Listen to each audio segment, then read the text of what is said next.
It works every time, and it works whether you know it or not. That's great news. Every single time you do something, it matters. Every time you take action or don't, it matters. And I can prove it.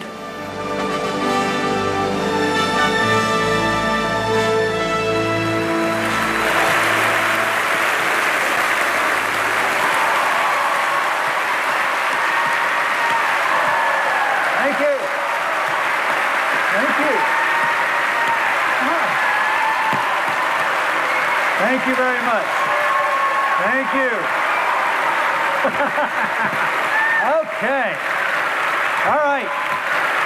Let's get started. When is the last time that you had something in your hands that worked every single time? Every single time. Tonight I want to share with you something that took me years to learn. And I want to prove to you that there are 7 decisions that you can make, 7 principles that you can harness, that if you choose to harness them, will give you the life you choose. Because everything you do matters. Every single time you do something, it matters. Every single time. Now, before we get started, we're going to lay out some rules. First rule is I don't do a show, I don't do a performance, I don't really do a speech. Because it just puts so much pressure on everybody. You have to act interested, and I have to be interesting. And it's easier to me just to have a conversation. So that's what we're going to do. We'll imagine we're in a big living room, and we're all sitting around together, and we're having a conversation, and I'll go first. All right? So you need to know, number one, that I always wanted to do this. I always wanted to be a speaker. And I wanted, if I was going to be able to speak, I wanted to say good things to people, because it was obvious to me that as kids, we listen to what people say. And to kids, we say the same thing. You and I team up on each other's kids. You tell my kids, I tell you, you can be anything you want to be. You can do whatever you want. You live in the United States of America, and in this country, it doesn't matter where you start. That's what we tell kids. But somewhere around 22 or 45 or 53, we start telling each other, don't get your hopes up.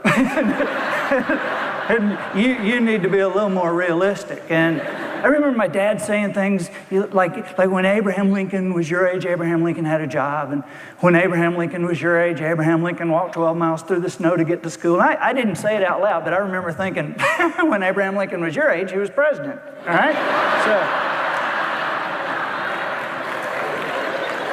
So I knew I wanted to be a speaker, but I just didn't know how to do it. Granted, I didn't know what I was going to speak about. I had no clue what I was really going to talk about. But, well, you be careful what you ask for, because, you want to be a speaker, ain't got something to speak about. Life will turn and give you something to speak about. Because that was about the time that my parents died. Both my parents. My mom died of cancer. My dad was killed in a car accident. And I was almost 20 years old. And as you can imagine, this is a horrible time in my life. And it's okay. I mean, I see everybody. It's pretty funny up until now. But it's okay. It's been a long time, and it's okay. I just want to tell you about this time because people ask, where did these 7 decisions come from? And it really, they were a product of the worst time in my life. Because when my parents died, I didn't have a lot of extended family. I didn't have a lot of people to lean on, to ask for. And let me tell you something about me. I have always had the ability to take a bad situation and make it infinitely worse. That's just me. And I made some bad choices, just everyday garden variety bad choices. But I made a lot of them, and they kind of strung together and sent my life spiraling down. And I ended up literally homeless before that was even a word. You know what I'm saying? This is like 25 years ago. Nobody was talking about homeless people, but I was spending the nights occasionally under a pier. And my big question, of course, is life just a lottery ticket? Because it seemed like I had no control at all over anything, and that was my big concern. Is life just a lottery ticket, or is there something we can do? Or does this guy just get happiness and a family, and this guy just ends up under a pier? Because I thought, if life is a lottery ticket and this is my ticket, I might just quit. So I decided to read. I didn't have much else to do. I was doing odd jobs. I was cleaning fish. I was washing boats.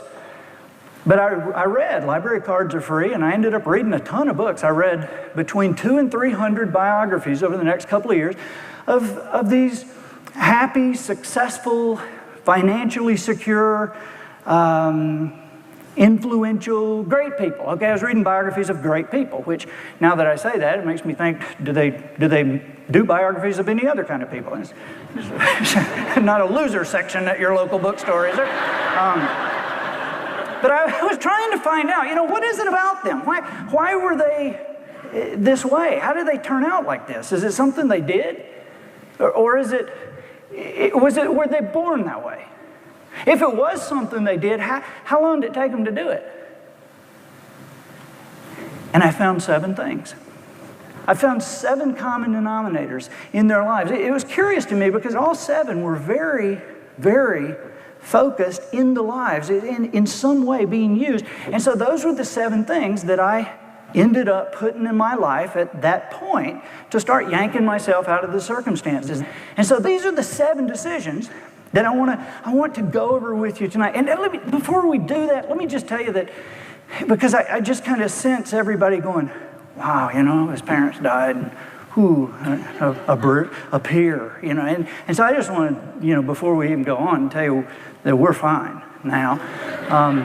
We are. I've got a wife and 2 little boys, and we live indoors and everything, and we're fine.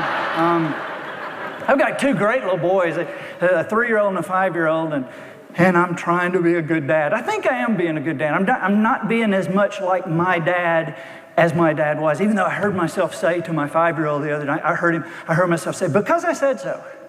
Okay? And I thought, oh my God, I am my dad.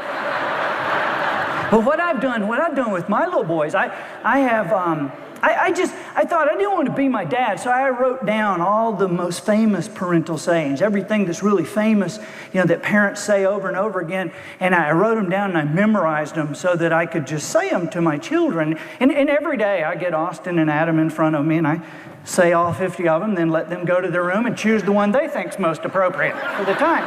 Let me try this. I think I can do this for you. There's all 50 of the most famous parental sayings. Let me do this in like 60 seconds.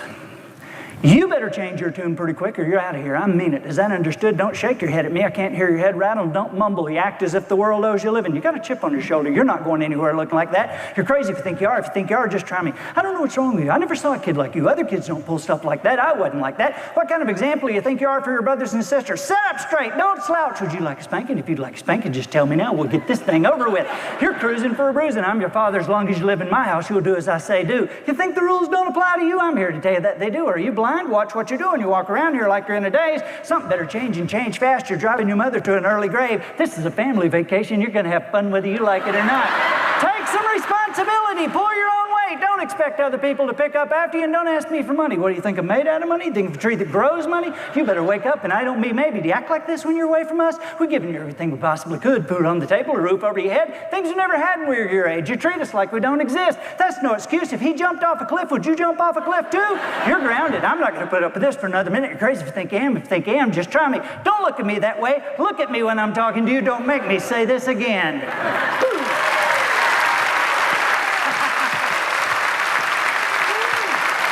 I think I heard every one of those things growing up. These 7 decisions that we're going to go over tonight, they work every time. And I mentioned that to begin. And I wanted to reiterate this to you because I saw how nicely you reacted. I said, these things work every time. And you were like, let me ramp it up for you. They work whether you know them or not. They're already affecting your life. Whether you're aware of these 7 decisions or not, they're already affecting your life because they're principles. These are principles, and principles work every time. It's like the principle of gravity. It works every time, and it works whether you know it or not. The principle of gravity was working long before the apple ever fell on Newton's head. But once it did, and once he understood it, we as a society were free to harness that principle to create airline flight. Well, the principles of personal success, of parenting, of citizenship, the principles of financial security, these principles of personal success are exactly the same. They're floating around out there. So why shouldn't we learn them and harness them to create the future of our choosing. You know, the beauty of these 7 things is in their simplicity. They're simple, not necessarily easy. It's just that for a long time we haven't understood the power that they have when they're placed in a group and used together. Oh, can I take my jacket off to do this? My dad always told me the most important part of meeting anybody is the first impression. And now that you know I have a jacket, I'm going to take it off. The first impression part of this event is officially over. Can I give this to somebody? There you go. Thank you very much. So let's start with number 1. Decision number 1 is the buck stops here. I am responsible for my future. I'm responsible for my past. The buck stops here. You want to hear a great fight? Just turn on talk radio. This is the great fight that plays on our nation's airways every single day. You know, you have one side saying, these people need to accept responsibility. And until these people accept responsibility, and you got another side going, but it's not their fault. They're not to blame. Don't you understand? It's not their, and until these people, it's a great fight. But both sides are wrong. See, what do we blame? What is it that people blame? We blame our parents, we blame the weather, we blame the economy, we blame the president, we blame our spouse. It's amazing the things that we blame. But somehow, if we can look in the mirror and say, you know, I've had some crazy things happen in my life, and I couldn't control any of them. But I made choices in response to those things that have led me right down the path into this place that I don't like. If we can understand that we can make choices that'll put us in a place we don't like, that's great news. That's wonderful news. Because if we understand we can make choices that put us in a place we don't like, then doesn't it stand to reason that we could make choices that'll put us in a place we do like? And so the game becomes make better choices. See, what the people on talk radio, most of them, don't seem to understand is that responsibility is not about blame anyway. It's about hope and control. I mean, when you spread the idea of responsibility like that, when you really understand that responsibility, taking responsibility for your past and your future is about hope and control, it's easier to swallow. And it's a wonderful thing to accept, because who among us doesn't wish for hope for a better future and a way to control that future? And when you understand that the choices that you make lead the way, you understand what the next 6 decisions are about. Because what we're about is making great choices, and the other 6 are about how to make them. The second decision is I will seek wisdom. A wonderful decision, and it's something that people overlook because most people think of it in terms of education. They think this is like a continuing education or even traditional education. But seeking wisdom really has nothing to do with education. Even though you can seek wisdom in the books that you read and the tapes that you listen to or the CDs or the shows that you watch, you can seek wisdom that way. But there are 2 specific ways that I really believe that if people can understand and people can gather into their lives, their financial lives, their emotional lives, their physical lives, everything can prosper with this way of seeking wisdom. One is actually tapes and books on audio or CDs on how to speak another language. You know, there are all kinds of statistics that show that people who speak 2 languages make more money than people who speak 1. You know, there are all kinds of studies to show that the people who are in a process of learning are happier. And so all I'm saying is, and it's very quick and very easy, and this is nothing you don't expect, but I'm urging you to listen to tape programs, listen to books on tape. And, you know, people tell me all the time, and I know why you don't. I know why you don't. Because people tell me, they say, well, you know, do you know what my life is like? Do you have any idea what my life is like? Do you know I have a job? My wife has a job. I have kids. I'm the president of the social club. It's all I can do to get to bed at night. And you're telling me you want me to read books and to listen to tape? Listen, see, people think that they have to sit down at the table and clear the house and clear their calendar and sit down at the table and have a pen and paper and watch that little CD go round and round while they take notes. They think they got to pay attention like that, but you don't have to pay attention like that. All you have to do is just play it as background. You'll get it. Play it while you're cooking or while you're mowing the grass or while you're driving the kids. Play it while you're in the shower. Play it while you're sleeping. You'll get it. See, here's the point. If something's going to be in there, why not have it be something you choose? Why not have it be something that can change your family's future? Here's the second part of seeking wisdom. The second part of seeking wisdom is the people with whom we surround ourselves. You know, there's not a parent in here who isn't desperately concerned with the kids their kids hang out with. Why? Because you know your kids are going to turn out just like them. But at what age does that cease to be a factor in our lives? You know, is it 22? Is it 35 or 45? And the answer, of course, is it's always a factor in our lives. See, it's really critical to choose your friends with care, to choose the people you're around carefully.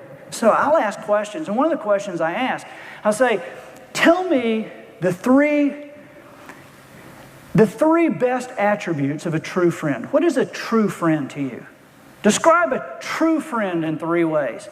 And over again, more than 80% of the time, I get this answer. A true friend is someone who accepts me as I am. You guys, that is such dangerous garbage to believe. A true friend is someone who accepts me as I am. The kid who works the drive-thru at your local fast food restaurant accepts you as you are because he doesn't care anything about you. A true friend is someone who holds you to a higher standard, who expects you to do what you said you were going to do when you said you were going to do it. A true friend is someone who makes you better by their presence. You want to play good tennis? Play somebody better than you, and your game rises to their level. You know, there are a myriad people who are smarter and wiser than us in many different ways. And I have learned something that has allowed me to make, frankly, very good decisions. And you know how I do it? I don't make them myself. I have a board of directors that helps me make my decisions. See, you want me to make you feel bad? And I know you're going, oh yes, Andy, that's why we showed up, make us feel bad. No, you want to feel bad. If you're in a bad place, let me tell you the truth. You're in a bad place financially, physically, emotionally, you're in a bad place. You are where you are because of your best thinking. Is that kind of scary? I mean, you know, my best thinking got me here. You know, I'm broke, I'm divorced, I'm unhappy, my children won't talk to me, and my best thinking got me. I mean, really, you think about it. I mean, nobody ever sets out to fail. Nobody ever says, I'm going to make every bad decision I can possibly make. I mean, hopefully we're sitting around going, you know, I'm going to think this out. I'm going to do the right thing. And yet still we end up in a horrible place. How does this happen? It's our best thinking that got us there. But see, here's the part a lot of people miss, is that if our best thinking got us into a place we don't like, the same level of thinking is not likely to get us out. Now, we can spend years learning and reading, or we can spend just a short amount of time adding wisdom to our own, getting the best thinking of others. And this is where a board of directors comes in. I know what people think. Sometimes they think, well, okay, Andy, sure, you can have a board of directors. You know, people who write books, I suppose, could have board of directors. Because board of directors are expensive. And I know you're thinking, well, maybe you can afford one. And no, you're missing what I'm saying here. I have a personal board of directors, very wise people. And they don't actually know that they're on my board of directors. I mean, they're there, but I don't let them know that they're making decisions for me. Because I feel like, some of them, they go off my board of directors, and I'll pull somebody else in. But it's easy to create a personal board of directors, because what you can do is find people who are smarter than you and better than you and have more fruit on the tree in every part of your life than you do. You know, Polly and I have a couple of couples on our board of directors who have longer lasting marriages than us. My wife and I have been married 17 years, and we have a couple on our board of directors that have been married 30 years, and another couple have been married 35 years. And, you know, I look at them and I say, how do they do what they've done? They remain happy, they remain loyal, and so we want them on our board of directors. This is seeking wisdom, creating friends, and having friends with people who are better than you in every way so that you will rise to their level. Now, a lot of people have asked me, of these 7 decisions, which of the 7 is the most important? Is there one that is more important than the other? And very definitely there is. It's number 3. Number 3 is by far the most important decision. Without number 3, the rest of them don't even work. And that's why we're going to save number 3 to the last. Okay? And we're going to go right on to number 4. Number 4, decision number 4 is I have a decided heart. More people fail because of an undecided heart than for any other reason. You know what an undecided heart is, don't you? You have friends who make decisions this way. They'll have a decision they're going to make, and they'll think about, should I make this decision now or should I make it later? And then you'll tell them what you thought, and then they'll talk to other friends about what they think, and then they'll get closer to the decision and decide whether they should put a decision off or they make it now, and then they talk to other friends about what they think about what they should do, and then they finally make the decision. Then they talk to friends about whether they should have made it or whether they should have put it off more. Then they take the decision back, and then they talk to friends about whether they should have took it back or stuck with it in the first place. And life becomes this ongoing state of analysis. And it is dramatically important to understand the purpose of analysis. The purpose of analysis is to come to a conclusion. It's not to continue to analyze. The purpose of analysis is to get to it. See, successful people make their decisions quickly and they change their minds slowly. Unsuccessful people make their decisions slowly and they change their mind quickly. One way that we can make decisions is to understand a level of commitment beyond that which ordinary people commit to. See, when you're looking at making right decisions, this is a scary thing for a lot of people. And a lot of people end up as leaders. And there's tons of books about leadership and tons of courses you can take on leadership. But you know, leadership pretty much boils down to somebody who's willing to state an opinion and stick to it. I don't believe that we're made with the ability to make right decisions all the time. I don't really think that we can. Unless somehow you've been born with the ability to tell the future, which I don't think that's possible either, and I won't believe it until I see a headline that says psychic wins lottery. Then maybe I'll believe it. But unless you can tell the future, you couldn't possibly gather enough facts to make right decisions all the time. I don't believe we're made with the ability to make right decisions all the time, but we are made with the ability to make a decision and then go about the business of making it right. There was a man in 1519 who set sail on the final leg of a voyage that was to take him from the shores of Cuba to the Yucatan Peninsula.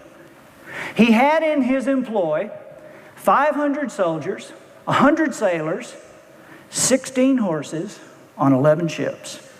And they were going to take the world's richest treasure. It was a treasure of gold and silver and artifacts, jewels, that had been held by the same army for 600 years. Everybody knew about this treasure because army after army had tried to take it. Conqueror after conqueror had appeared with the forces and with the will to take this treasure, but nobody had been able to do it. This guy, his name was Hernando Cortez, he was a conqueror, which, you know, to our way of thinking, this is a horrible thing. But back then, it was like a job description. You know, you could be a doctor, you could be a baker, you could be a conqueror. You know, there were courses in it. And little kids would grow up wanting to be. And so anyway, Cortez was a conqueror. But he was a little bit different in his approach because he knew that time after time, people had gathered armies and nobody. So he had to gather an army whose level of commitment was beyond that which ordinary people consider commitment. So rather than just sign them up, he talked to them beforehand. He talked to them about what the treasure was like and what their lives would be like when they took the treasure and what their families and their generations of lives would be like when they took the treasure and how they were going to take the treasure and why they were different and what would be like that moment that they put their hands on. And so he laid a vision out for these people, for these men. And then they set sail. Well, halfway through the voyage, he realized he had a problem because a lot of these people who were so certain turned into whiners. You know, I mean, halfway across, Mr. Cortez, we're not sure we should be on this ship at this time. It was amazing. And Cortez was like, and they got there. When they got there, they didn't just walk in and fight like conquerors had done in the past. He waited there on the beach. He gathered everybody on the beach and he made them listen to talks about what the treasure was going to be like. And he brought somebody up to talk about what their children would grow up like and how the children would grow up in favor and in wealth because of what they had done. He laid that vision out for them. And then finally, the day came that they were going to march in and take the treasure. And they gathered around. And as they gathered around, they grew quiet. And they were ready for this speech. They knew that this would probably be the speech where Cortez says, you go here, we'll go here. If the arrows start flying, meet me at this coconut stump. We're out of here. But what he said was 3 words that changed everything. As they quieted down, he leaned in and he said, "Burn the boats." And they said, "Excuse me?" He said, "Burn the boats, torch the boats." And they burned their own boats at Cortez's direction. He said, "If we're going home in their boats." Well, an amazing thing happened. They fought well. It was the first time it had ever been done. They took the treasure. They took it. First time in 600 years, and they took the treasure. Why? They had no choice. Take it or die. I mean, that was basically the choice. Take it or die. And I'm sure they considered that. Take it, die. I guess we'll take it. And they did. Boy, they took the treasure. And see, here's the thing.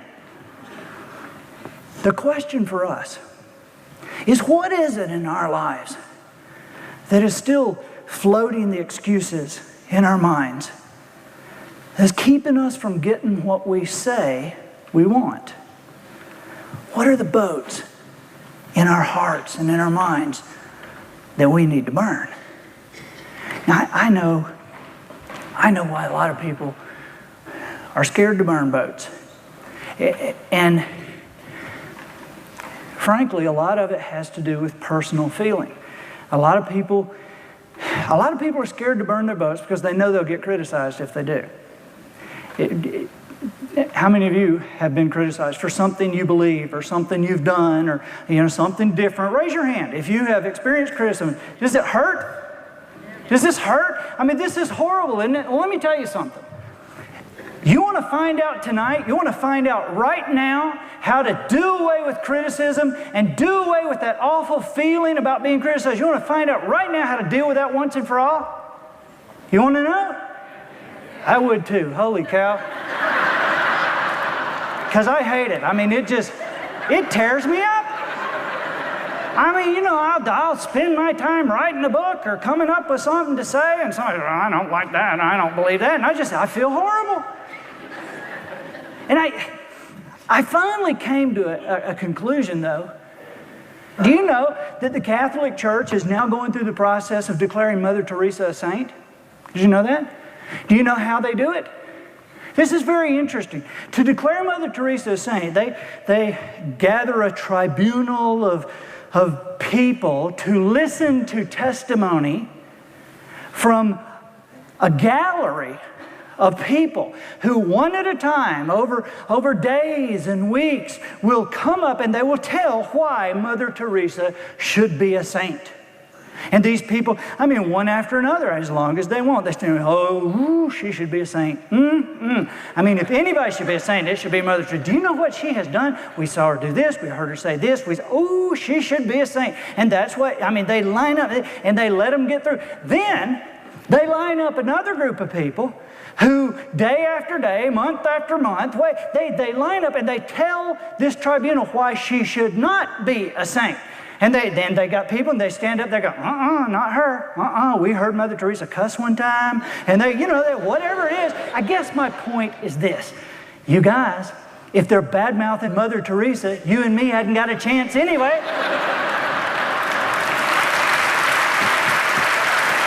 So we might as well ignore it. Let's move on.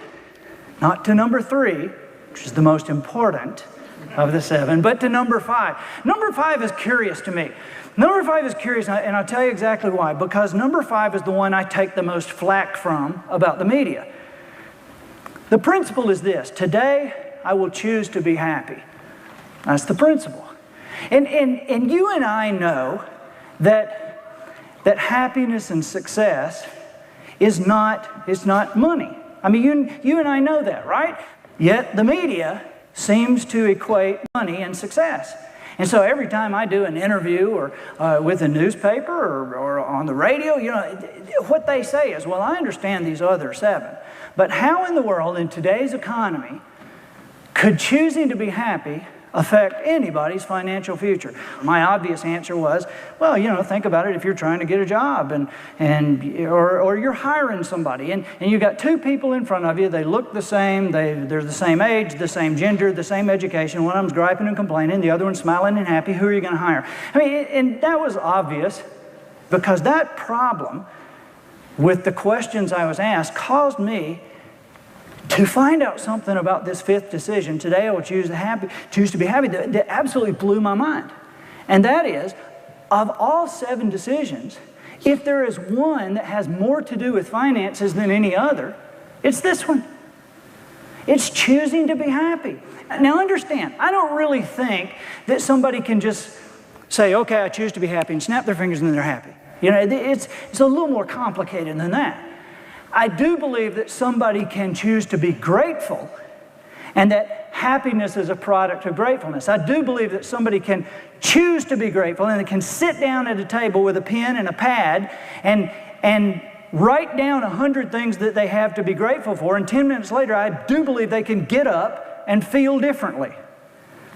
Because we do have many things to be grateful for. And if you don't think so, just think in terms of the millions of people who will go to bed tonight without a bed, without sheets. They'll go to bed without enough food to eat. They'll go to bed without a roof over their head. Just think of the things we have to be grateful for. The friends we have, the country we have to live in.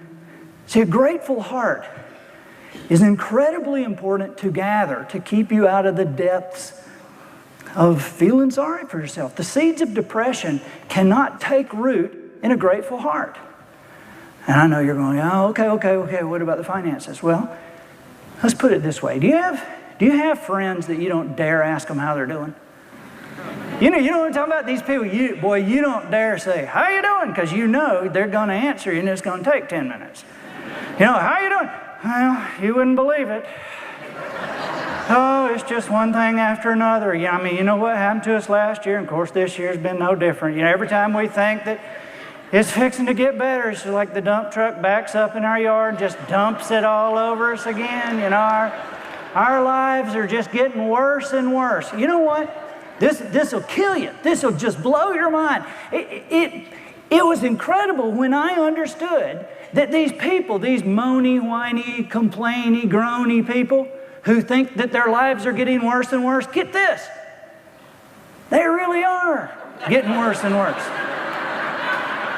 But wait a minute, I'm not saying that they're getting worse and worse in kind of a motivational speaker kind of way.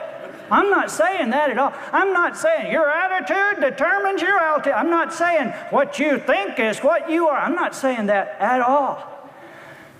What I'm telling you is that in measurable ways, physically, financially, emotionally, in measurable ways, their lives really are getting worse and worse.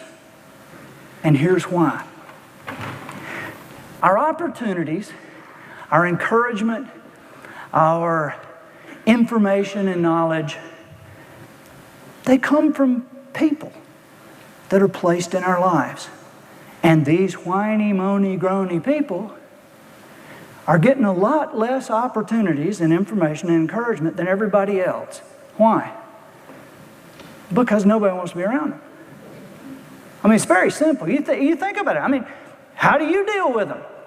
Yeah, I mean, how do you deal? Oh, yeah, I think I can't. I mean, what do you say? Oh, great, let's spend the week together. You know? I mean, no, you don't say that. I mean, holy cow. I mean, what do you say? You say, hey, we'll be thinking about you. You know what I'm saying? I mean, if you're Baptist, you put them on the prayer list, okay? But are you going to hang out with them? No, you're not going to hang out with them. Why? Because they're a drag. Holy cow. I mean, could I be with a more depressing person? I mean, you don't want to hang around with them. And you don't. And neither does anybody else. And so, if it is true that our opportunities and our encouragement and our knowledge and information come from people, they are getting a lot less knowledge and opportunities and encouragement than anybody else, and their lives really are getting worse and worse. The opposite is true too. There are people whose lives are getting better and better. You know, these people, you say, how you doing? They say, it's incredible. If my life could be better, there'd have to be two of me. And after you slap them, you know, you realize, you know, there really are people like this.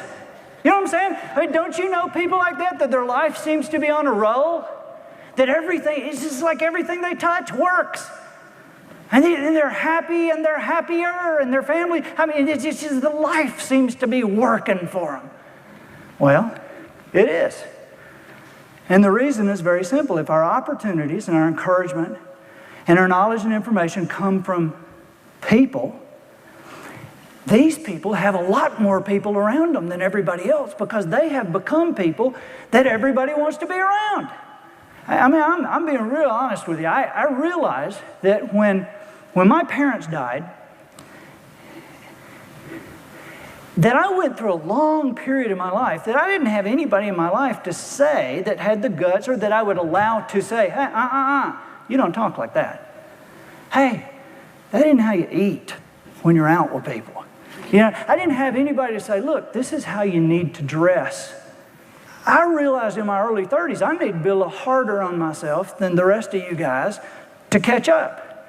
And one of the things that I started asking myself every day is, Andy, what is it about you that other people would change if they could? What is it about you, Andy, that other people would change if they could? And sometimes, frankly, I would get answers that I'd think, well, I don't want to change that. But then I'd remember that wasn't the question. The question is, what would other people change if they could? Because I knew it was really important to become a person that other people wanted to be around. That includes at home. To have the kind of home life we want to have, you know, we need to be the kind of people that other people want to be around. And some people, you know, sometimes people say, well, you know, I just have a hard time at home because I let my hair down and I just, you know, I can't control my temper. I mean, if something's bugging me, I just got to say it. I cannot control that. Yes, you can. You can. I mean, you know you can. You may not think you can, but inside you know you can. I mean, how many times have you been there like this and the phone rings and you go, hi there. I mean, you know what I'm saying? You can control it. You control it for people who don't mean as much as your family. You know, we have a Dalmatian, Lucy the Dalmatian. And Lucy is a great dog, I guess. She was our dog daughter for a long time until we had little boys. She was a part of the family, certainly a very important part of my wife's family. because I would notice how my wife would treat Lucy, and it would sometimes just kind of crawl all over me, frankly. And I told her one day, I said, sometimes I think you treat that dog better than you treat me. And she said, mm-hmm. And it occurred to me, though, it really occurred, because I would kind of watch Lucy, and I'd think, what's up with you, dog?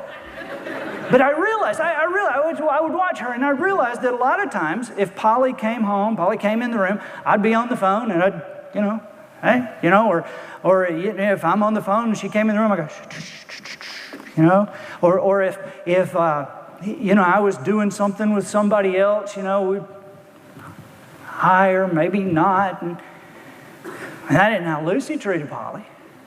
I mean, man, every time Polly comes into the room, Lucy stands up, Hey, that's what she acts like. Like she wasn't just in here 5 minutes ago. Hey, it's that woman. Oh, I love you. Hey, and she stands up and she goes to Polly. Ooh, kiss, kiss, kiss. I mean, and it occurred to me that maybe if I treat my wife as good as the dog treats my wife, then maybe my wife would treat me as good as she treats the dog.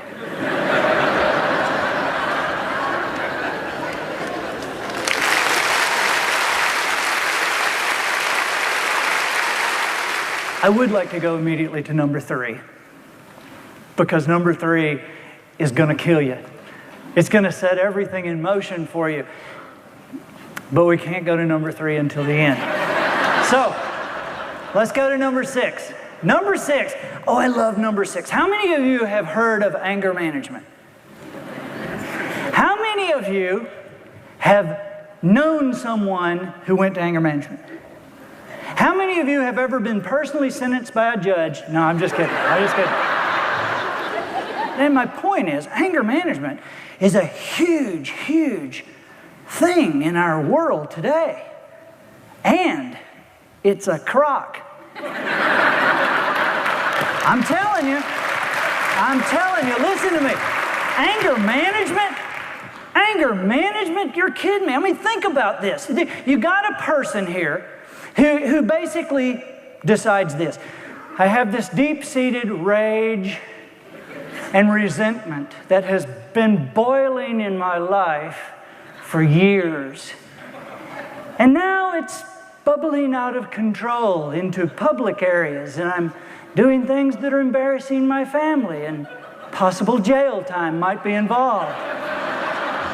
So before it gets too bad, I think I'll just go to a course and learn how to keep my anger and resentment inside me for the rest of my life and just manage it. How stupid is that? Why do you want to manage something like that? Somebody needs to be talking about anger resolution. How do you get rid of it? This is a problem we all deal with.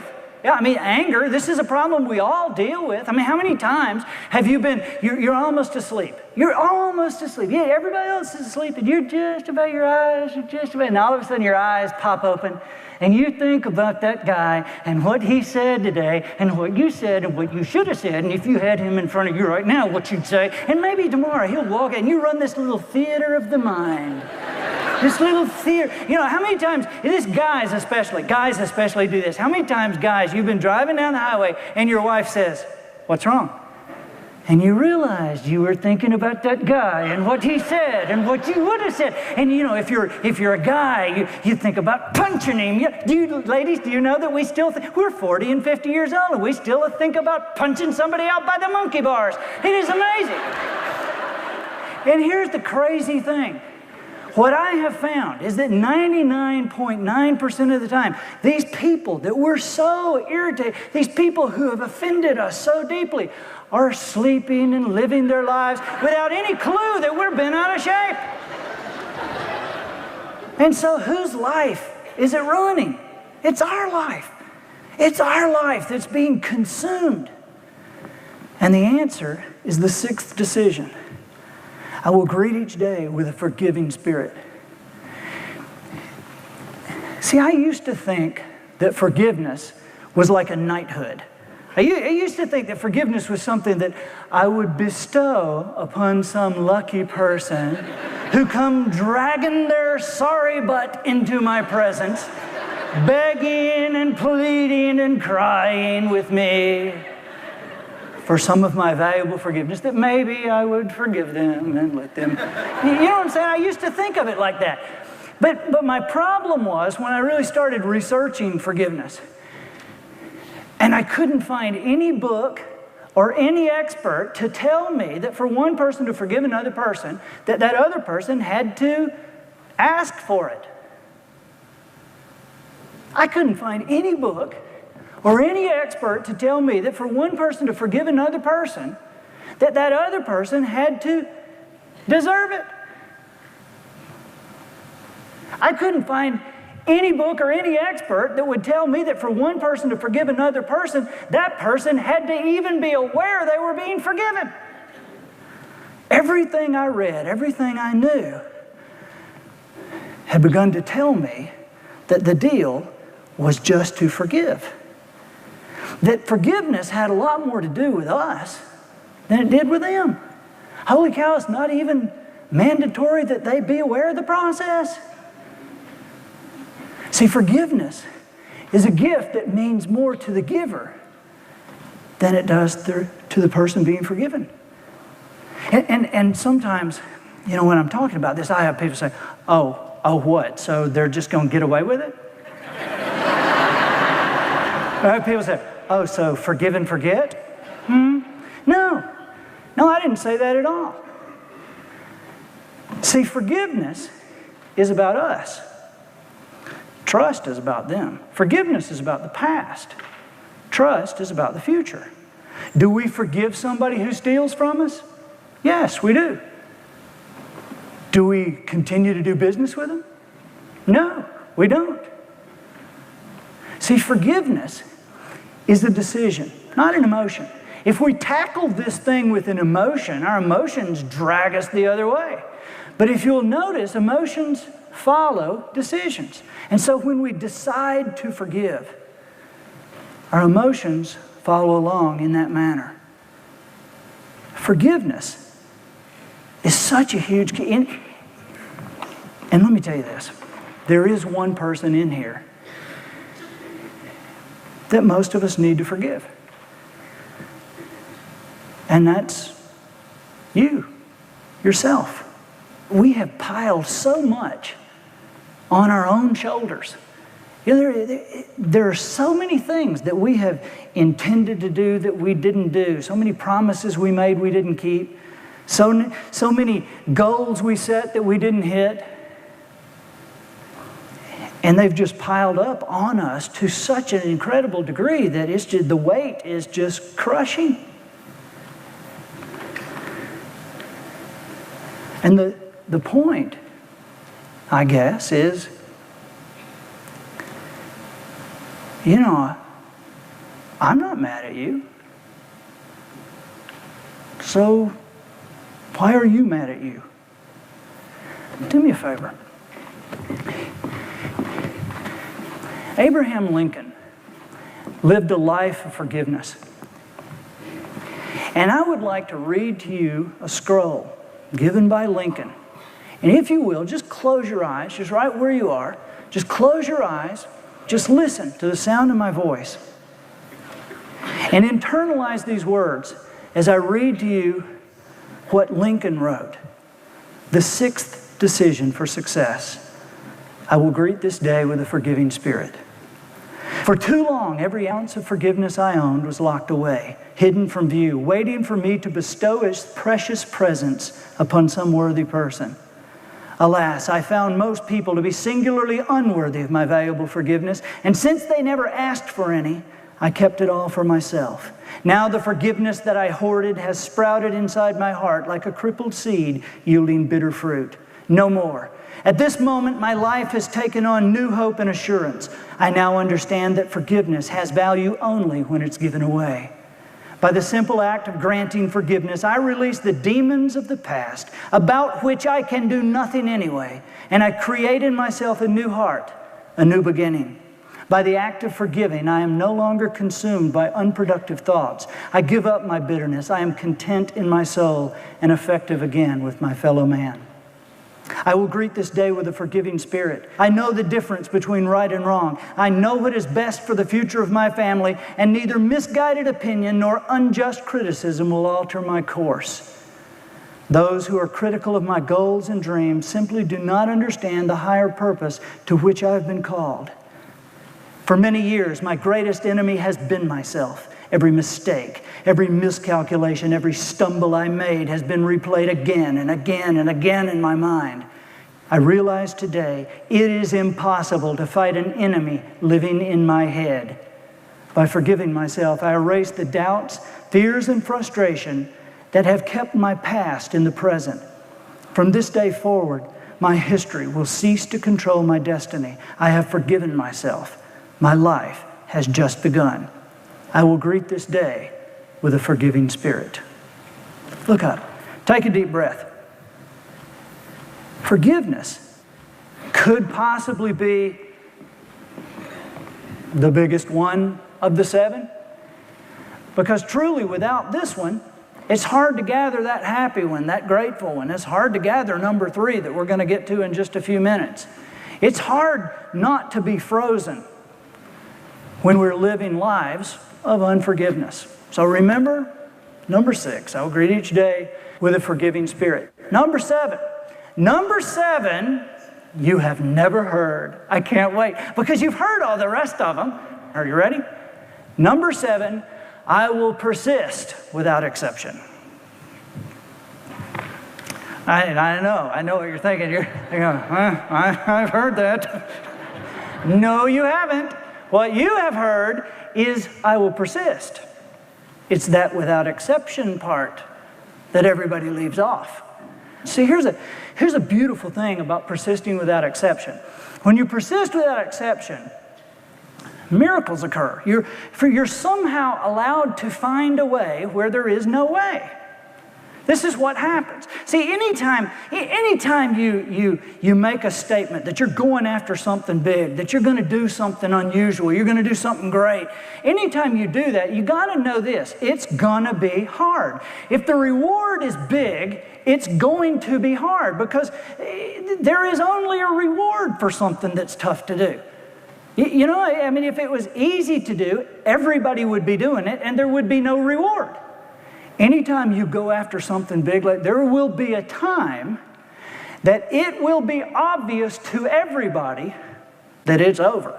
It can't be done. It'll be obvious to everybody. It may even be obvious to you that it's over. You know, the game's over. And see, here's the thing. If you get to that point and you have persisted, then it's okay to quit. Because you persisted. You hung in there, and I mean, you can quit with a clear conscience, and you can quit with encouragement from people around you, because they'll be fine for you to quit. I mean, oh, honey, you gave it your best shot. You tried. Lord knows you tried. We watched you. Oh, she's killing herself. It's time to quit, honey. You can quit. I mean, people will encourage you to quit if you've persisted. But see, if you persist without exception, there you have to find a way where there is no way. And people say, well, what is that? It's an idea. I mean, I don't know exactly what it is, but it's an idea. Anytime you hit the wall, anytime you come to the end of the road, honestly, you're not lacking money, you're not lacking mentorship, you're not lacking time, you're lacking an idea. That's all it is. You're just lacking an idea. I can't tell you how many times that I've worked with people who have come to that point and they've said, it's over. I know, I understand persist without exception, but I think this might be the case where, and I'll say, well, what have you done? What have you tried? They say, we've tried everything. Everything. We've exhausted every possibility. There is no thing that could be done that we haven't done. We just don't. And here's what I ask. This is a great little game you can play with yourself. Because you can do this, because I'll say, well, let me ask you this. I know that there's nothing else you could possibly do. You don't know where else to turn. That's right, we don't know. And I'll say this, but if you did know, I know you don't, but pretend just for a minute you did know. If you did know what the next move you would make would be, if you did know, what would you do? And they'll say, well, if I did know, I'd probably blah, blah, blah, blah, blah. And I say, there you go. There you go. Do that. I mean, it's amazing how we think ourselves into a box. All we're looking for is an idea. It's stupid, I know, but it works. All we're looking for is an idea. That's all I was looking for when I wrote my first book. I came up with the idea that I would talk to people and write to people and ask them to give me their stories of personal rejection or personal bad times in their life. What's the worst time or worst rejection you had in your life before you became successful? And I thought, I'll talk to these people who everybody thinks that life is a bed of roses. I'll get letters from these people. I wanted to get the letters on the letterhead, in their own words, with their signatures at the bottom. This is what I wanted. And I thought, that's a great idea. And that is a great idea, don't you think? I just couldn't get anybody to do it. And I had the idea I wanted 52 people in the book. I had to get turned down by 400 before I got the 52 letters. And I thought, I got a book. I went to my agencies. These are the biggest agencies in the world. They had their own literary department in London, in Berlin, in New York, in Los Angeles. They had a literary department. They already represented me. And they said, we don't see this. And I had people telling me, well, it's over. I said, it's not over. We're just looking for an idea. And of course, the idea was, you're going to have to publish your own book. Didn't have any money, so I mortgaged my house, my condo. I didn't have a house. I mortgaged my condo. And I got enough money to print the books. And they delivered 10,000 books to my condo. And the people at the condo said, you can't put them here. And I said, well, why? I'm putting them in my place. They said, they weigh tons. They'll crumble the condo. You can't put 10,000 books. I mean, these are pallets, forklifts, And I'm thinking, what am I going to do? But I've got to move these books. And so basically, long story short, I talking about the worst time in our life. What would happen? If you were encouraged by the worst time that other people had, if your worst time didn't seem so bad. I mean, I was doing comedy shows, and I was talking about these serious books, and so we started moving them. People started getting them back, and we ended up selling like 100,000 books. 100,000. Well, when I sold 100,000 books, I went back to the publishers then, and I said, hey, now, because, hey, 100,000 books. And they said, wow, whew, that is great. And obviously, we were wrong, but it's kind of done now. I mean, all the books have been sold. And so we were wrong, but holy cow, we certainly missed the boat on that. And when we had done 200,000 books, we went back and to all the publishers and we said, hey, 200,000, don't you think? And they said, whew, what are the odds on us being wrong twice like this? And they said, but we were wrong, and but now, 200, it really is done. And so we didn't even go back at 300 or 400 or 500. And at 600, we thought, maybe this is okay, because we didn't have a distributor, we didn't have a publisher, we didn't have a bookstore selling a single book. And it's bad that you don't have any help, but it's good that you keep all the money, $13 a book times 600,000, you do the math. I mean, it's okay. The book, The Traveler's Gift, this is an amazing story to me. And it's an amazing place to put it in a presentation with 7 decisions. I mean, to talk about The Traveler's Gift and persist without exception. See, there's a dirty little secret about this book that most people don't know. I mean, everybody knows about the book now. I mean, it's in like 18, 20 different languages, network television shows talking about it. And I felt like it was the best thing I had written. And I've got 51 of the biggest publishers in the world telling me, who's never had a book published, that what you have written is not worth putting on paper. That's 51 of them telling me that. And at that point, wouldn't you think, well, it's kind of over? But my problem was I had written that stupid part about without exception.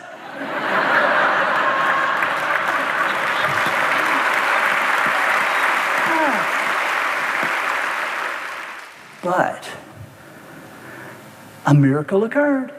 I found a way where there was no way. I found something very important in my knowledge about the publishing industry. I found that there was someone more powerful than a publisher's wife. I'm telling you, I found myself one night sitting at the table with one of the honchos of one of the biggest publishing houses in the world. And his wife was right there. And I knew sometime during the night, somebody was going to be polite. I knew somebody was going to say, so, Andy, what have you been doing? And she did. And I said, I've been working on a manuscript about a family going through a tough time, and the dad gets to travel through time, meeting with 7 historical figures who are going through a tough time of their own. He gets to sit down with Harry Truman while Truman's determining how to end the war. He gets to be with Anne Frank in the Annex. He gets to be with Columbus across the ocean, and Solomon as he says, bring me the sword and I'll tell you whose baby this is. And every one of them gives a decision that when they take it, their lives will change forever. And she said, wow, I'd love to read that sometime. I said, I got one in the car. And I found later that she and her husband stayed up all night. She stayed up all night reading the book, and he stayed up all night because she was going, hey, listen to this part, listen to this part. And a week later, we had a deal on the book. See, it's persisting without exception. It's an amazing thing. When you persist without exception, miracles occur. All right. Number three. This is the one that means more than any of the other 7. And this is the one that everybody thinks they know, and yet we don't pay attention to. Number 3, the last one. I am a person of action. See, without action, none of this stuff matters anyway. And I know, when I say that, people go, oh yeah, okay, action. Because we know, and don't we know? Hadn't we been told we've got to act? I mean, how many times have we been told, you got to do something, whether it's right or wrong. It's better to do something than nothing. You've got to act. And we kind of believe that. We kind of know that. But somehow, as a society, we've forgotten this. And it's obvious we've forgotten because as a society, the first thing we do when we get depressed, the first thing we do when we have a hard time is like lay down on the couch and turn the TV on and go, hit me, just like a deer in the headlights, hit me. It's like, could life be worse? Let me just sit here and just wait. Wait on what? So you got to do something to have something happen. If our encouragement and our opportunities and our knowledge and information come from people, most of them aren't sitting on my couch when I'm depressed. You got to get out and do something. It's like we have forgotten that. It's like we've forgotten that old Indian proverb: "Man who stand on mountain with mouth open, wait long time for roast turkey to fly in." You know, well, you got to do something. And the beautiful thing about actually doing something is that every time you do something, it changes things. Every single time you do something, it matters. Every time you take action or don't, it matters. And I can prove it. I really want to prove this.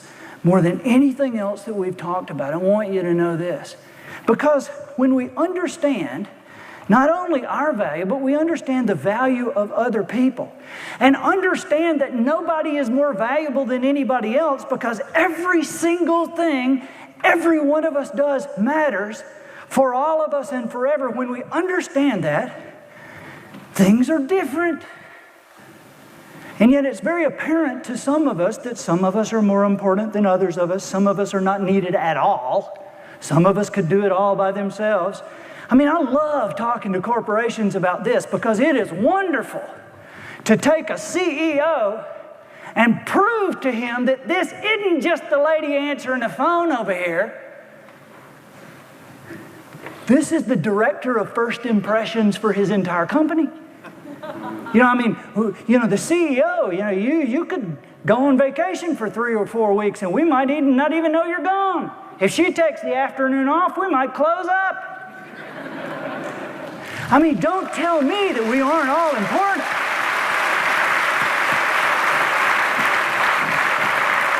So somewhere along the line, it is important to prove our worth. Did you know that there was one guy who made one move 140 years ago? There was one guy who made one move who has our nation operating like it operates within this world. He was a 34-year-old teacher. He was a professor of rhetoric. He was a professor of literature. And on July 3rd, 1863, he was placed 3/4 of the way up a hill and told, whatever you do, you can't leave here. On that particular morning, he wasn't working as a teacher. He was a colonel in the Union Army.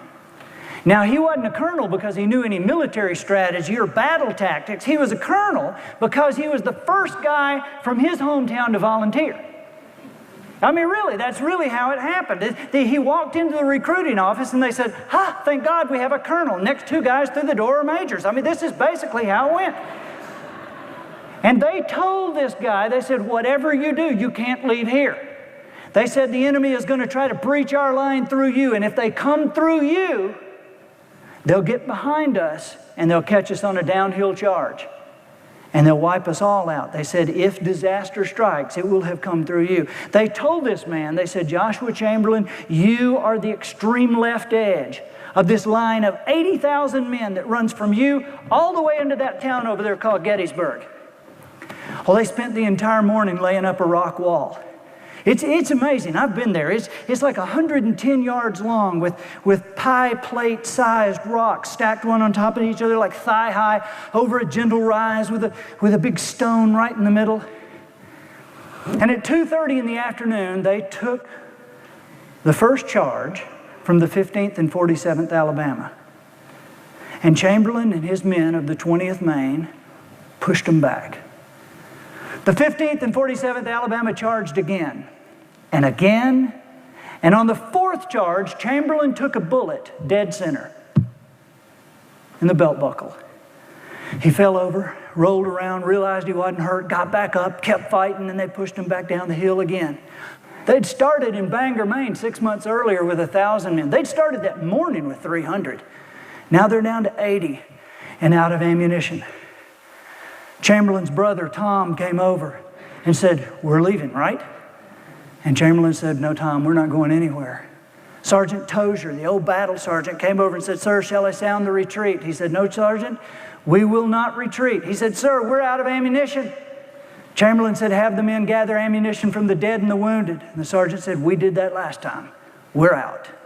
The 12-year-old lookout said, they're reforming. They're being reinforced. And up the hill, they came with that weird rebel yell. And they advanced behind trees and they fired and came behind the tree and reloaded and fired and just advancing up again the hill. And Chamberlain's brother said to him, he said, for God's sake, do something, say something, make a move, make a decision. And Chamberlain said, fix bayonets. They looked at him like he was crazy. And he yelled it. He said, fix bayonets. And up and down the line, you could hear the steel on the steel as these men put their knives on their empty weapons. And then Chamberlain turned to the sergeant and he said, Sergeant, have the men execute a great right wheel. Swing the left first. Do it now. Lieutenant Melcher, the flag bearer, had just walked up and he whispered to the sergeant, he said, what's a great right wheel? And the sergeant said, it's an all-out charge. This crazy man means to charge. Before anybody could argue with him, Chamberlain jumped up on the wall, swung his sword down the hill and said, charge, charge, get him. And they poured over the wall into a history most of the people in our country hadn't even heard. Because 80 men without ammunition 80 men captured over 400 of the enemy. Chamberlain laid his sword on the collarbone of an Alabama captain and said, "You, sir, are my prisoner." And the man turned around a fully loaded Navy Colt revolver and said, "Yes, sir, I am." Chamberlain passed one of the privates a few minutes later who was guarding 100 men by himself, 100 of the enemy. And the private said, "Sir, I have no ammunition in my weapon." And Chamberlain said, "Well, don't tell them." It's an amazing story, isn't it? Isn't it amazing and absolutely accurate? Just like I told you, that really happened just that way. But here's the amazing part. Historians say that had Chamberlain not charged that day and the South had won at Gettysburg, the South would have won the war. See, I always thought that if the South had won, we'd be the North and South. But historians say that had the South won, we would have a continent that looked more like Europe. And historians say, had Chamberlain not charged, we would be a continent of 9 to 13 countries, which means that when Hitler swept across Europe in the 1940s, there would not have existed a United States of America to stand in the breach. When Hirohito systematically invaded the islands of the South Pacific, there wouldn't have existed a united anything, much less a country big enough, powerful enough, strong enough, populous enough, and wealthy enough to fight and win 2 wars at the same time. The United States of America. It's an amazing thing that happened.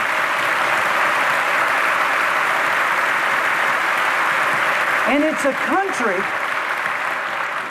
that exists today because of one guy and one move he made 140 years ago. Have you heard of the butterfly effect? The butterfly effect was a doctoral thesis written in the 1960s. 1963, actually, by Edward Lorenz. And the butterfly effect was laughed out of the New York Academy of Sciences because it was ridiculous. The butterfly effect, as Lorenz stated it, said that the butterfly could flap its wings on one side of the world and set molecules of air in motion that in turn moved other molecules of air that would then move other molecules of air that would eventually create a hurricane on the other side of the world. The butterfly effect. It was ridiculous, but it was interesting. And because it was interesting, it kind of hung around forever in urban legend and myth and stories until the mid-90s when physics professors proved the butterfly effect was accurate and viable and worked every single time. And not just with butterflies either. And not just with molecules of air. The butterfly effect worked with every form of moving matter, including people. The butterfly effect worked every time, and so they designated it, they gave it the status of a law. Just like the law of gravity, the butterfly effect is the law of sensitive dependence upon initial conditions. And it works every time. See, Chamberlain is a human example of the butterfly effect. One guy who made one move 140 years ago, whose effects are still rippling through our lives today. I know things happen. I know that somebody is focused in on this right now who is going through the worst time in their life. If you're that person, here's what I want you to know. That if you're going through the worst time in your life, you can just take a breath and understand that it's normal. Because we're all either in a crisis, coming out of a crisis, or headed for a crisis. That's just part of being with us on this planet. It may feel horrible right now, but you are still here, which means if you're here, you haven't finished what you were put here to do. The greatest part of your life, your purpose, has yet to be lived. There is more fun to have. There's more success to experience. There's more laughter to enjoy, more children to teach, more friends to influence and help. And if what you were put here to do hasn't been done, you can't be harmed. There is a protection around you, just like there was around Chamberlain. When the bullet found its mark, but took his belt buckle. And he got proof, just like you'll see proof, that you, on your mission, as you move as you act, as everything you do matters, you will find that you will not and cannot be harmed. Chamberlain was elected governor in the state of Maine. He served 4 terms, and it was on the 3rd term that more proof came to him about the divine protection that was around him. The same protection that is around you, proving that he would not be harmed. This letter came to the State House, addressed to Governor Joshua Chamberlain from a member of the 15th Alabama. And this is exactly what it said. Dear sir, I want to tell you of a little passage in the Battle of Round Top Gettysburg concerning you and me, which I am now glad of. Twice in that fight, I had your life in my hands. I got a safe place between 2 rocks and drew bead fair and square on you. You were standing in the open behind the center of your line, full exposed. I knew your rank by your uniform and actions, and I thought it a mighty good thing to put you out of the way. I rested my gun on the rock and took steady aim. I started to pull the trigger, but some strange notion stopped me. Then I got ashamed of my weakness and went through the same motions again. I had you, perfectly certain. But that same strange something shut right down on me. I couldn't pull the trigger and gave it up. That is your life. I am glad of it now and hope you are. Yours truly, a member of the 15th Alabama. There will be protection around you as you act and move and become what you were meant to be, that you may never see, may never realize. But I can promise you this, there is no need to live the rest of your life, any part of your life, in fear. I was in a hotel room a couple of months ago, and I was ironing a shirt. And the television was going down at the other end of the room, and I was kind of halfway listening, and I heard this guy. It was on one of the network news shows, and he was doing the person of the week thing, giving the person of the week, and I was kind of barely out of the corner, and I heard him say, and so the person of the week, and he gave the date, the person of the week for is Norman Borlaug. And when he said that, I put the iron down, I ran in there, I couldn't believe it. My jaw was around my knees. Norman Borlaug, I couldn't believe it. They said, Norman Borlaug, person of the week, credited with saving the lives of over 2 billion people on our planet. I was blown away. I didn't know the guy was still alive. 91-year-old Norman Borlaug. I knew who he was. Norman Borlaug had hybridized corn and wheat for arid climates. He had won the Nobel Prize because he had created a situation where he had been able to plant a specific type of corn and wheat that had saved the lives of people in Africa and throughout Europe and the plains of Siberia and Central and South America. Been credited literally with saving 2 billion people on our planet. Norman Borlaug. And it really just kind of irritated me to see him get person of the week because I knew it wasn't Norman Borlaug that saved the 2 billion people. It was Henry Wallace. See, Henry Wallace was the Vice President of the United States under Roosevelt. I know a lot of people think, no, wait a minute, I thought Truman was Vice President. That's true. But the first Vice President Roosevelt ever had was a man named Henry Wallace, the former Secretary of Agriculture, who after that term was dumped off the ticket in favor of someone else. But while Henry Wallace was Vice President of the United States, he used the power of that office to create a station in Mexico whose sole purpose was to hybridize corn and wheat for arid climates. And he hired a young man named Norman Borlaug to run it. So Norman Borlaug got the Nobel Prize. And Norman Borlaug got the person of the week. But I'm thinking it was really Henry Wallace that saved the 2 billion people.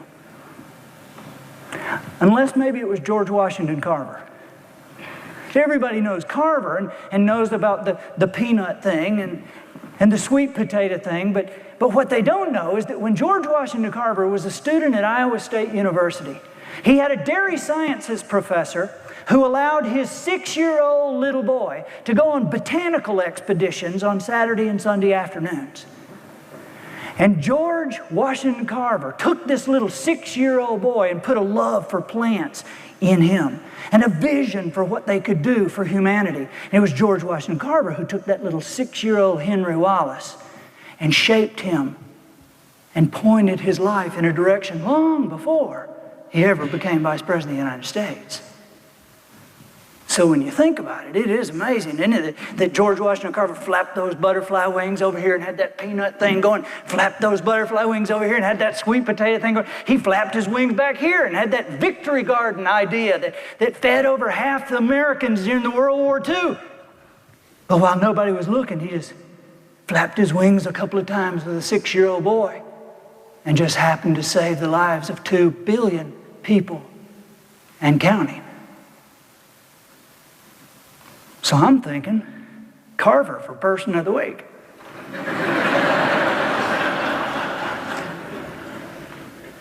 Unless maybe it was the farmer from Diamond, Missouri, a man named Moses who had a wife named Susan. They lived in a slave state, but they didn't believe in slavery. Well, this was a problem for these psychopaths like Quantrill's raiders who would ride through and kill people and burn things. And one night on Moses and Susan's farm, in early January, Quantrill's raiders rode through and they burned the barn and they shot some people and they grabbed some people, and one of the people that they took was a woman named Mary Washington who refused to let go of her infant baby George. Now Mary Washington was Susan's best friend, and Susan was distraught. And because his wife was so upset, Moses sent word out through neighbors and sent a query here and a question here. And after 10 days, had actually created a meeting, had set a meeting with an offshoot group of Quantrill's raiders. And he took a horse and he went 4 hours north to a crossroads in Kansas. And on a cold January night, right in the middle of the night, he met 4 of Quantrill's raiders who showed up with the burlap sacks tied over their heads with the holes cut out for their eyes. And Moses traded his only horse for what they threw him in a bag. And as he caught it and they thundered off on their horses, he got down on his knees and Moses took that bag apart and pulled out a little infant baby, cold, almost dead, and he put that baby inside his coat next to his skin and wrapped that baby around with his body, and he walked that baby out, talking to that child, promising that baby he would raise him as his own, and that he would educate him, and that he would, to honor his mother, who he knew was already dead, he would give the baby his name. And that is how Moses and Susan Carver came to raise that little baby, George Washington. So when you think about it, it was really the farmer from Diamond, Missouri that saved the 2 billion people. Unless maybe. And see, the point is we could do this all night. Because who knows, who really knows who it is who saved the 2 billion people? Who knows who it is whose move, whose action at a particular time changed the entire course of the planet? 2 billion people and counting. Who knows who it was? And who knows who it is in your life, in your future? Who knows who it is whose life will be changed by your actions tonight and tomorrow night and the next day? There are generations yet unborn whose existence depends on the choices you make and the action you take. Because everything you do matters. every move you make, every action you take, not just for you, not just for your family, not just for your hometown, everything you do matters to all of us. Forever.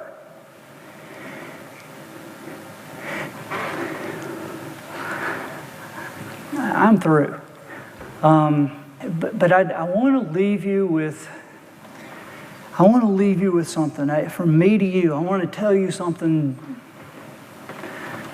special.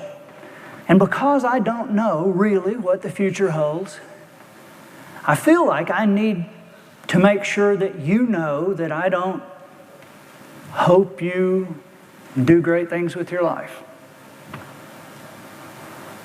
I don't hope you take these 7 decisions and change your world. And I'll tell you why. Because of my 2 little boys. Adam and Austin, 3-year-old and a 5-year-old, with their mama, with my wife. Those 2 little boys are the most precious things on this planet to me. I love those little monkeys. And I take these boys, and every night I smother them with kisses, and I spend a little time with each of them. Adam likes to count the stars. The 3-year-old, I'll take Adam out, and we'll go out and look. I say, count the stars, buddy, and I'll hold him, and Adam will say, star, star, star, star, star. He'll look at me and say, moon? Yeah, that's the moon. Another moon, Daddy? No, buddy. 1 moon. A lot of stars, a lot of little boys. But there's 1 moon and 1 Adam. And I'll take Adam in, I'll put him in the bed, and he'll snuggle in, and there'll be Austin, and Austin will be, he'll get all straight. Polly will already put him in bed, he'll get straight because he knows what's coming next. And I'll say, you ready, buddy? He said, I am. And I'll go up to Austin, and I'll put my hand on his chest. And I'll say, buddy, it's time to check your heart. And I'll say, Austin, did you have a good day? And he'll say, I did. And I'll say, do you know how much Daddy loves you, Austin? He says, I do. I say, do you know how much God loves you? He says, yes, sir. And I say, Austin, is there anything you've done today that you feel like you need to ask forgiveness for? And he'll say, I don't think so.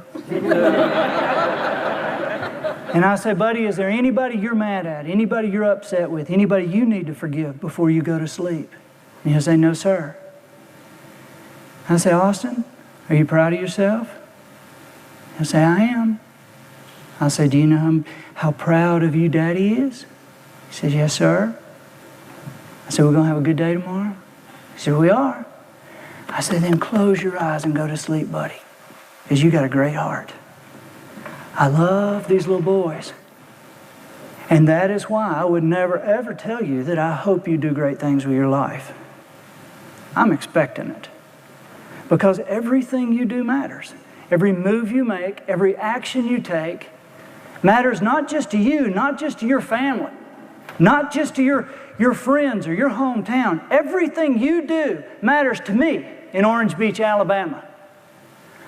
Because every move you make, every action you take is creating the world in which my little boys grow up. I'm expecting great things from you. And frankly, you can expect the same thing from me.